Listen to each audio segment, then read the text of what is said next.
In 1947, the American automobile industry was awakening from the slumber of war.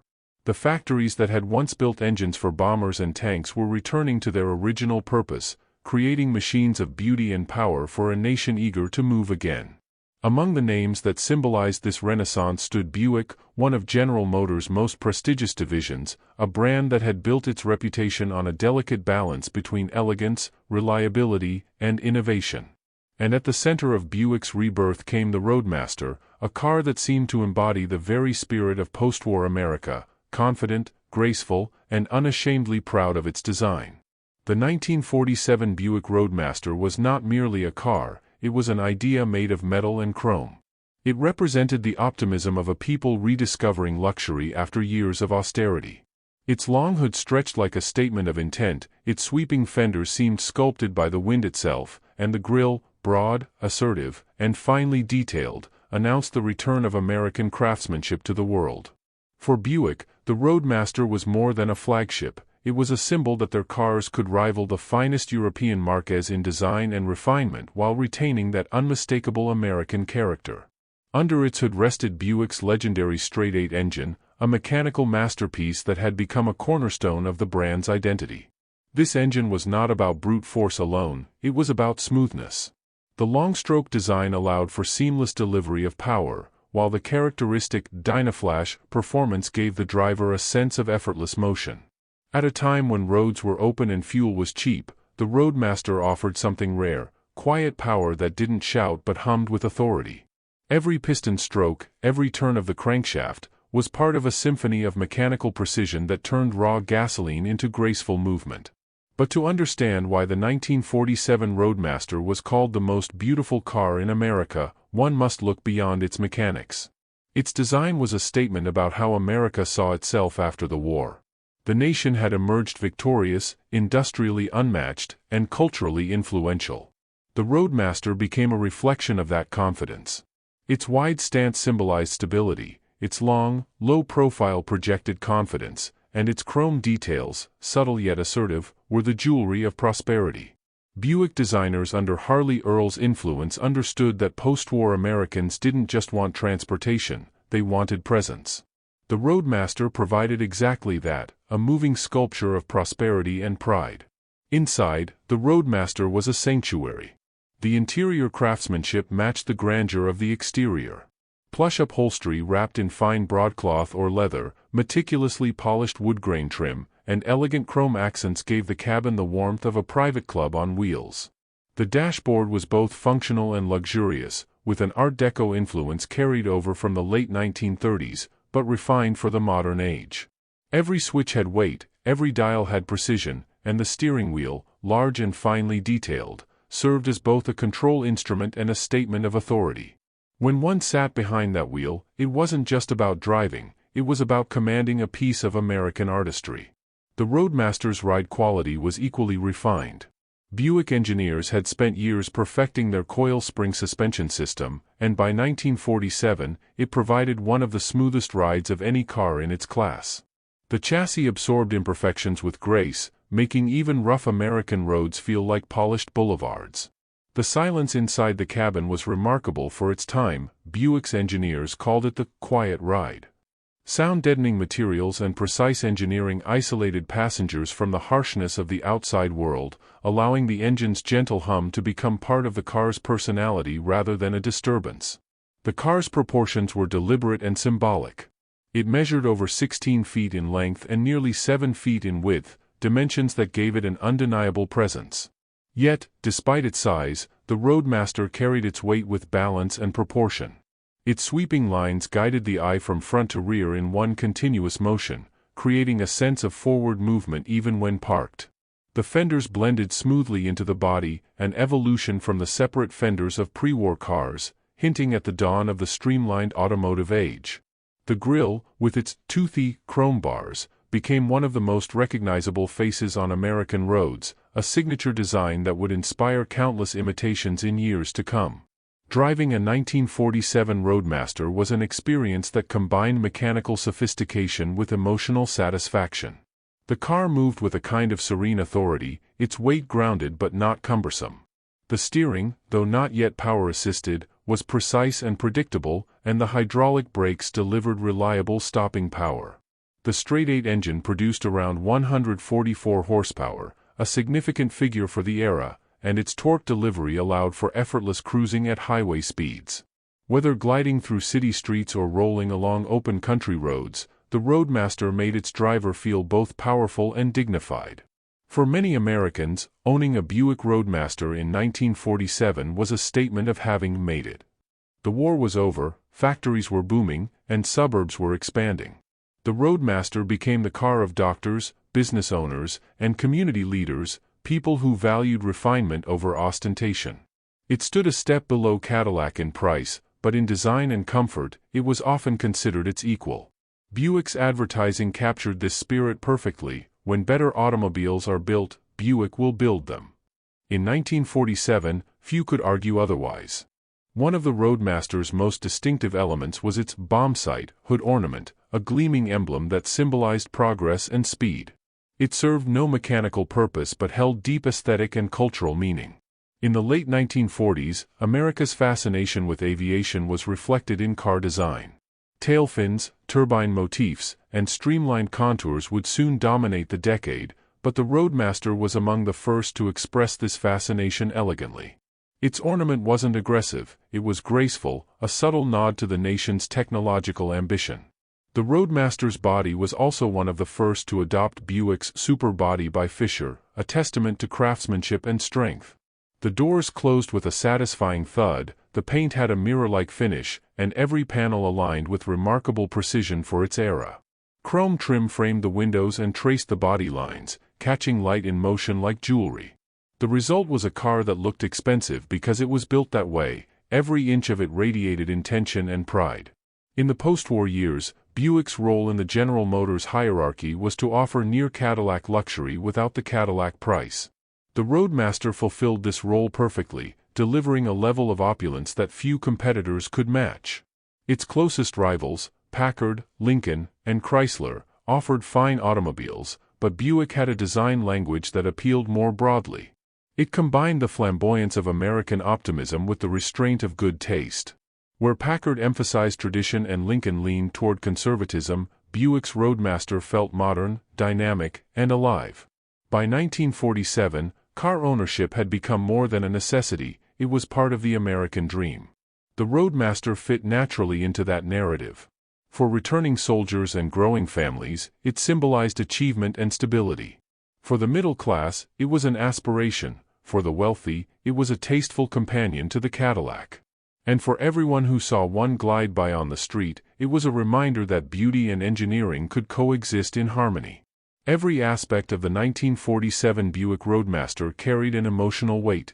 Its curves seemed to speak of hope, its chrome shimmered like a promise of prosperity. Even the smell of the interior, the mix of leather, wool, and varnished wood, had a sensory richness that connected owners to their car in a personal way. The Roadmaster wasn't just transportation, it was an experience of presence, of identity. To drive one was to participate in the post-war story of America, to feel that the future was once again something bright and attainable. The Roadmaster also became a cinematic symbol. Hollywood loved its silhouette, and it often appeared in films of the late 1940s and early 1950s, representing characters who were sophisticated, successful, or morally centered. Its visual drama made it photogenic, and its aura of confidence made it desirable. Even in black and white film, the play of light across its chrome trim and sculpted body captured the imagination. Buick's flagship had become a cultural icon. The production of the 1947 Roadmaster reflected the industrial might of the United States at the time. Buick's Flint, Michigan, plant operated at full capacity, turning out thousands of cars a month. Despite material shortages in the early post-war years, Buick maintained quality standards that impressed even critics. Each Roadmaster underwent detailed inspection before delivery, and dealerships were trained to emphasize not just sales but the prestige of ownership. Buick was selling more than a car, it was selling an experience of arrival. What made the Roadmaster particularly fascinating was how it balanced tradition with innovation. Its chassis and engine were rooted in proven pre-war engineering, yet its design hinted at the aerodynamic future of the 1950s. It stood at the crossroads of eras, one foot in the classic, upright design language of the 1930s, the other stepping confidently toward the sleek modernism that would define the coming decade. This tension between old and new gave the Roadmaster its timeless appeal. As the car rolled down American highways, its long body glinting under the sun, it carried with it the hopes of a generation. In a world transitioning from war to peace, from scarcity to abundance, the Roadmaster represented mobility in every sense, physical, social, and emotional. It was a car that could take a family across the country or simply across town in unmatched comfort. It was the automobile as an art form, built in a time when design was still guided by the human hand, not by the computer screen. As the late 1940s rolled into the early 1950s, the 1947 Buick Roadmaster began to take on a new identity, not merely as a product of its time, but as a timeless artifact of automotive artistry. Enthusiasts and collectors would later call it one of the finest examples of American post-war design, not just because of its technical achievements but because of what it represented emotionally. The car stood as a bridge between eras, the handcrafted elegance of the pre-war years and the mass-produced optimism of the modern industrial age. It managed to capture the soul of craftsmanship even as the world was speeding toward efficiency. Buick's engineers and designers likely didn't realize that what they were creating in 1947 would become an icon. To them, it was about restoring production, rebuilding reputation, and serving a public hungry for beauty and mobility. Yet the result was so much more. The Roadmaster embodied the national psyche of an America that believed in progress through design.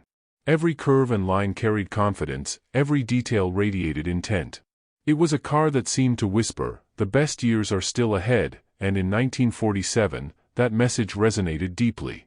The Roadmaster's enduring appeal lies partly in its balance between power and grace. Its straight-eight engine, though soon to be replaced by the more compact V8 in later years, delivered a driving experience that felt almost regal. There was no harshness, no vibration, no mechanical chatter, just a steady, silky thrust that seemed endless. This kind of power delivery defined Buick's character for decades, smooth, dignified, and quietly authoritative. While other brands pursued raw horsepower, Buick pursued refinement, and the 1947 Roadmaster was the purest expression of that philosophy. Mechanically, the car was a marvel of reliability. Owners would often boast of how their Roadmasters could endure long cross-country trips without complaint. The robust Dynaflash engine and durable chassis made it a trusted companion for families and professionals alike. The manual transmission, though requiring effort by today's standards, was built with precision, and the clutch action was buttery smooth. The steering, despite lacking power assist, had a weight that drivers of the time found reassuring. Everything about the Roadmaster communicated substance. It felt carved from steel, not assembled from parts. Visually, its proportions remained unmatched for many years. Even as automotive design evolved, few cars captured the same harmony of form. The Roadmaster's front end, with its bold grille and subtly crowned fenders, was both aggressive and elegant. The rear flowed with the kind of natural taper that gave the impression of perpetual motion. This sense of visual continuity, from front to back, was what made it feel like a rolling sculpture. Even parked in silence, it looked alive. By the time Buick introduced its next generation of models in 1949, with more modern fastback shapes and the famous venti ports on the fenders, the 1947 model had already secured its place in design history. The later cars would build on its success, but the purity of the 1947 lines remained unique. It was the last of an era before American cars fully embraced futuristic styling cues. The 1947 Roadmaster carried the elegance of the past and the promise of the future in one cohesive form, something few automobiles have ever achieved. For the people who owned them, Roadmasters were more than transportation, they were part of the family. They carried newlyweds to their honeymoons, children to their first days of school, and families to Sunday outings along scenic highways.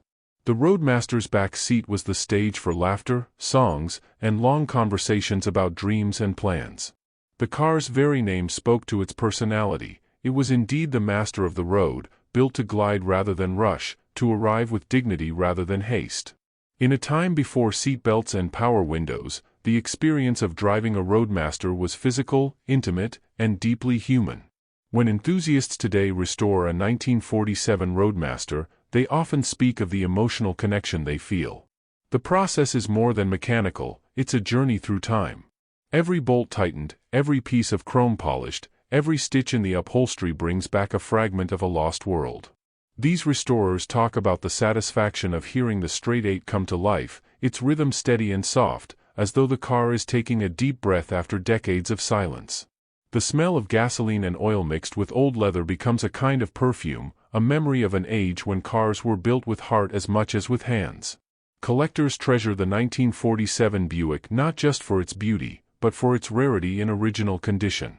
Many were driven daily for years, often through harsh climates, until they became worn and forgotten. Yet those that survive are cherished as symbols of authenticity. Unlike later cars that relied heavily on stylistic excess, the 1947 model has an understated grace. It doesn't need tail fins or exaggerated curves to make an impression. Its presence alone commands respect. In the world of classic automobiles, authenticity is everything. The 1947 Roadmaster's authenticity lies in its craftsmanship. Its steel panels were thick and solid, its chrome deeply plated, its interiors hand-fitted. There's a tactile honesty to the car, you can feel the labor and care that went into it. It was built in a time when even mass production carried a sense of artistry.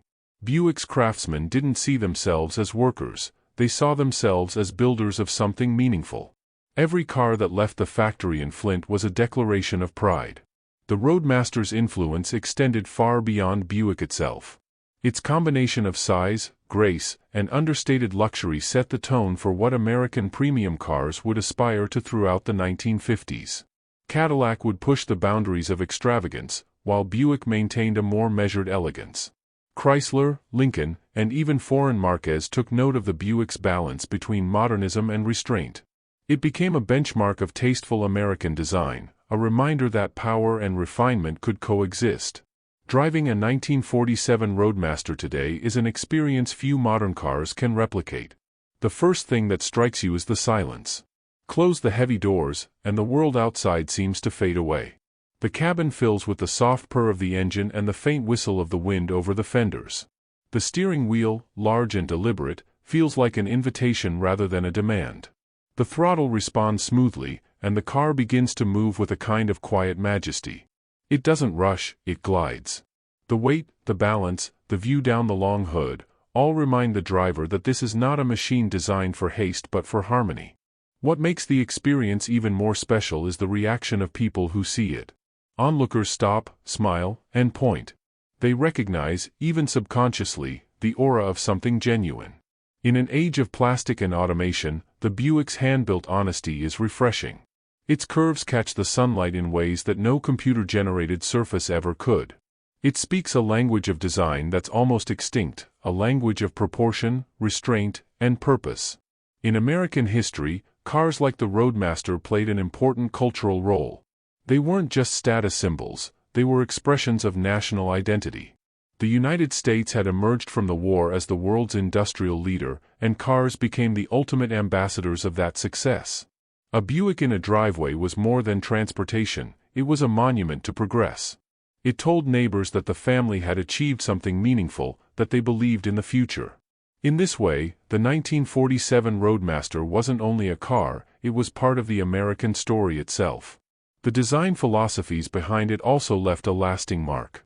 Harley Earl's influence at General Motors would shape automotive aesthetics for decades. The emphasis on long, flowing lines, the careful integration of chrome, and the sense of forward motion all originated in cars like the Roadmaster. Even the color palettes, deep maroons, royal blues, creamy whites, spoke to a sense of refined optimism. The car's surfaces weren't merely functional, they were emotional, designed to make people feel something when they looked at them. As time passed, and as the 1950s brought in the era of tail fins and jet-age exuberance, the 1947 Roadmaster took on a new kind of charm. It became a reminder of purity before excess, a whisper of elegance before the shout of style. Collectors began to seek them out precisely because they represented balance. In a world obsessed with the future, the Roadmaster offered a connection to something eternal, the human touch in design. In many ways, the 1947 Buick Roadmaster can be seen as the car that captured America's transition from struggle to strength. It was built by people who had lived through depression and war, and it carried their pride in craftsmanship. Its beauty wasn't accidental, it was born from effort and belief.